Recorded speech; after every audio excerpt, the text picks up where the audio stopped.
చూసిన అనుబంధమే ఇదిలే వయసు మీరిన పాసమే ఒక కావ్యమైనదిలే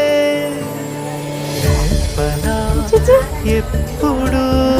కంటి పాపగ కాచులే రేపున మాపున చంటి పాపగ చూ